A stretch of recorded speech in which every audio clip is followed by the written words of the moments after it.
Welcome to Figuring Out the Bible. This is episode 10, talking about Genesis 10, which is the time skip between the Noah story and the beginning of the Abraham story, or Abram, as he's called initially. Best I can tell, the Tower of Babel is also included, and it seems like more of an aside kind of thing, just and this also happened sort of thing.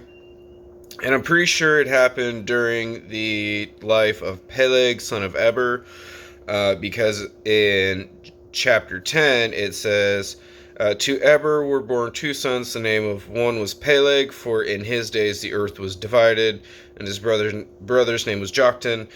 So that tells me that it was probably during Peleg's life that the world was divided by taking away the common language. Quick disclaimer, these are all my personal thoughts and opinions. I am by no means an expert. This is not authoritative, except the actual words of Scripture themselves. Without further ado, let's get into it. Genesis chapter 11. Oh, I've been saying 10 this whole time. Genesis chapter 11.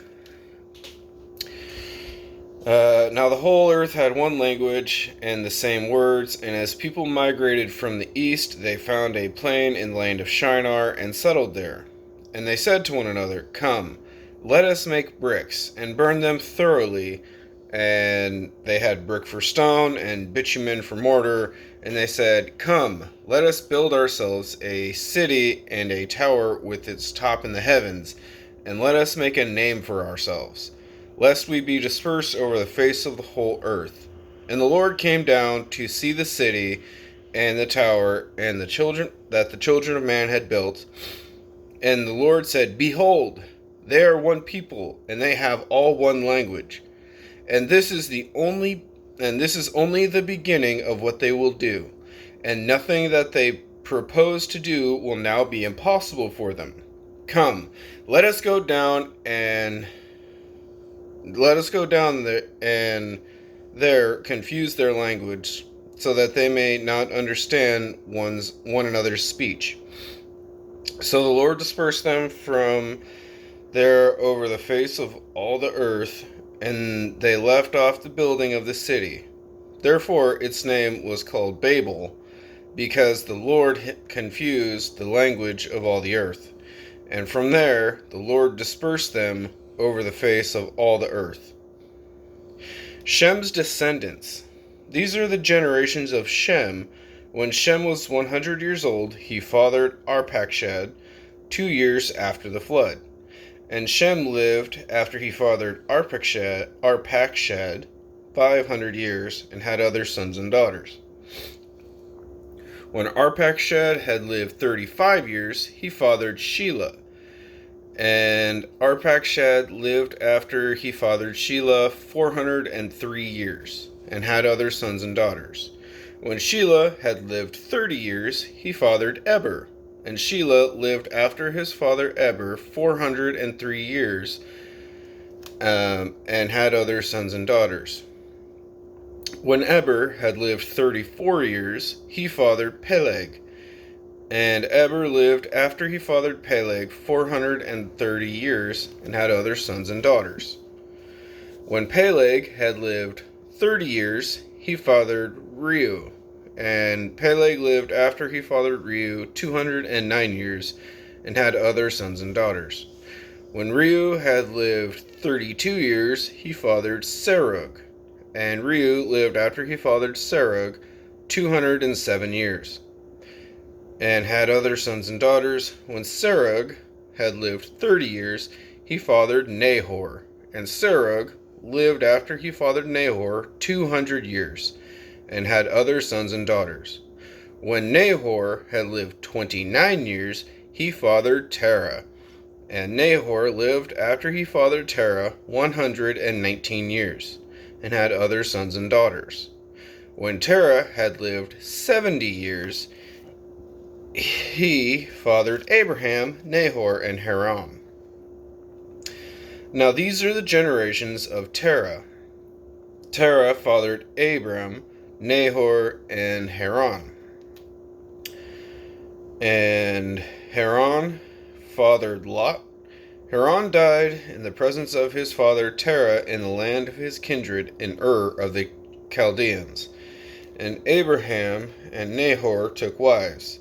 The name of Abram's wife was Sarai, and the name of Nahor's wife, Milcah. The daughter of Haran, the father of Milcah, and Iscah. Now Sarai was barren, she had no child.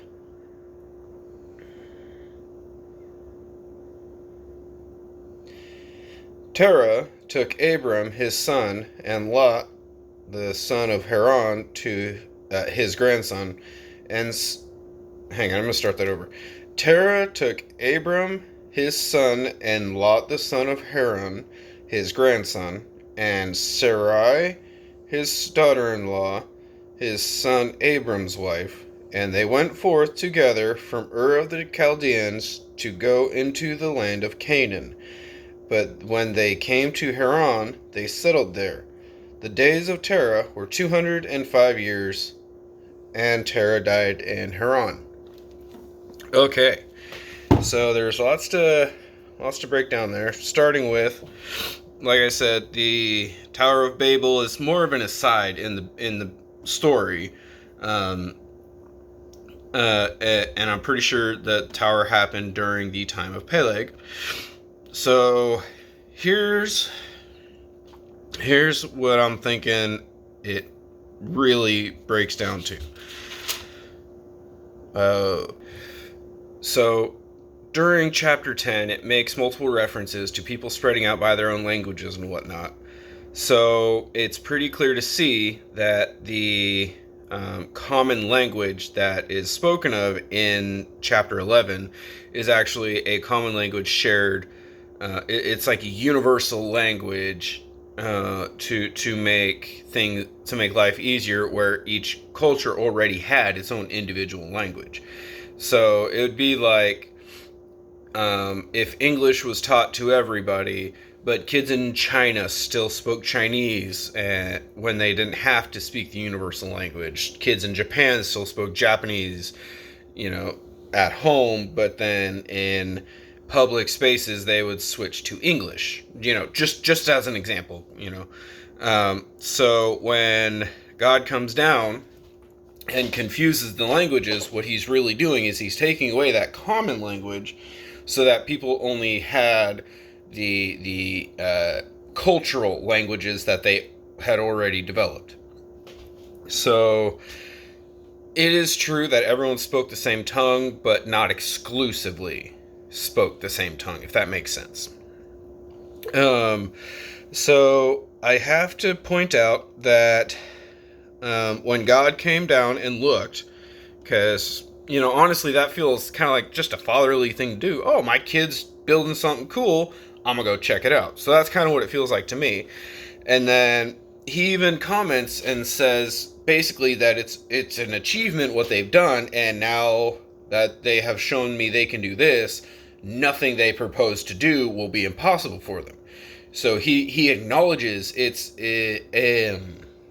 is an accomplishment, and he acknowledges that we are becoming extremely capable, but because we are not ready for that level of capacity, because we're not capable of handling that level of power, I guess you could say, he said he's basically looking at our accomplishment as a bad thing. And here's what really makes him punish us is they built the Tower of Babel and the city to accompany it. They were building it for their own glory. They were trying to reach the heavens and all that, but it was all for them. It was all for them. It had nothing. It wasn't for God's glory or anything. When it comes to the Tower of Babel, I see a very strong connection to Nebuchadnezzar and his Babylonian city. he goes on and on and on about how this not the great Babylon that I have built with my power for my glory and my majesty. And then what does God do? Immediately says, dude, you did all this and you didn't give me any credit.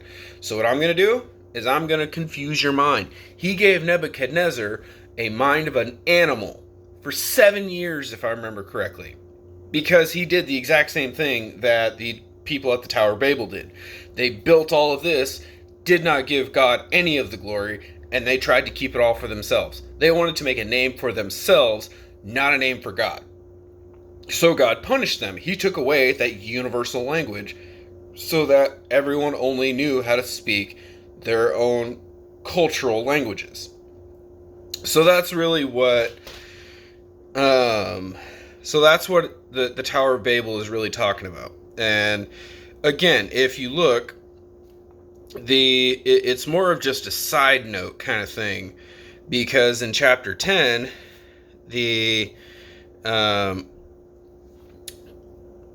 gives the time skip, the genealogy. Remember, the genealogies are the time skip zones.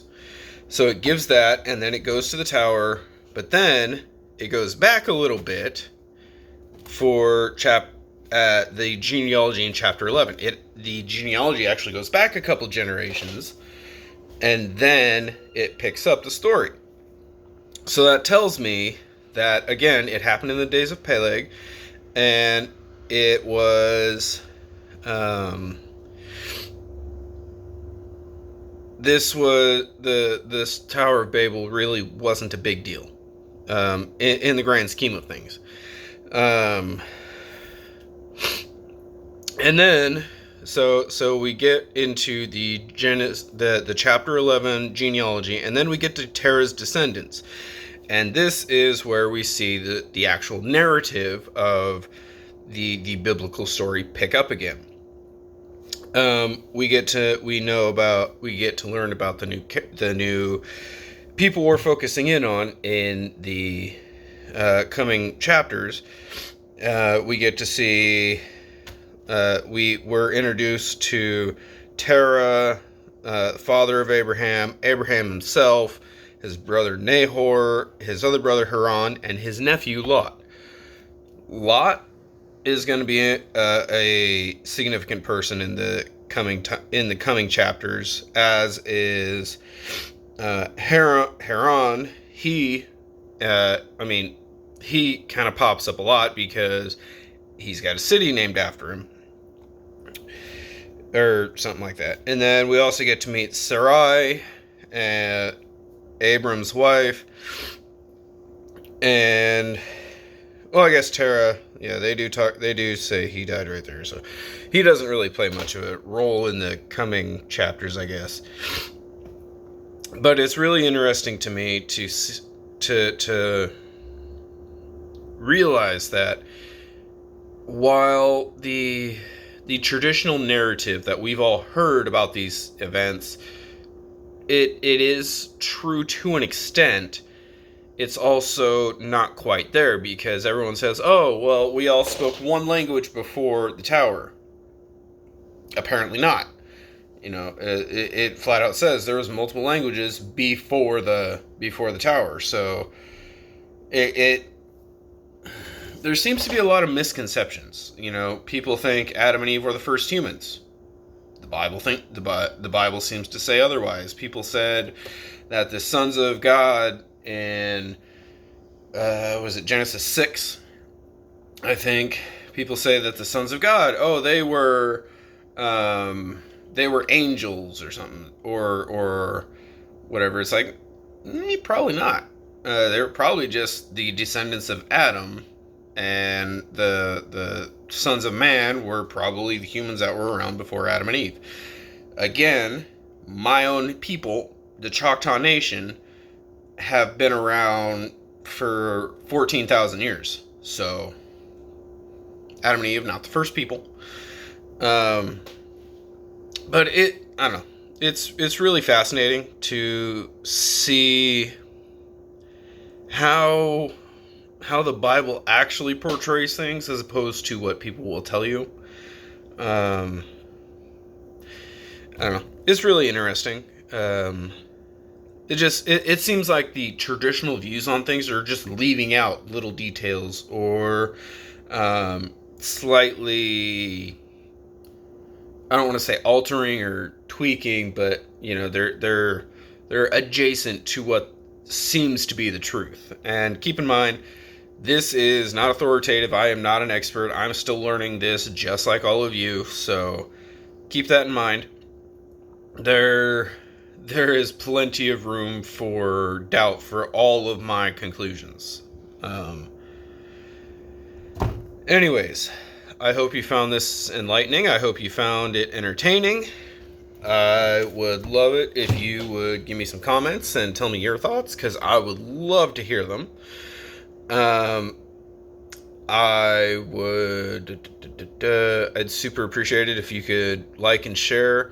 Um, I really don't like asking for that sort of thing, but I also really need my stuff to get out there more. So I would very, very much appreciate it if y'all would, give me a like and share my stuff around. Um, I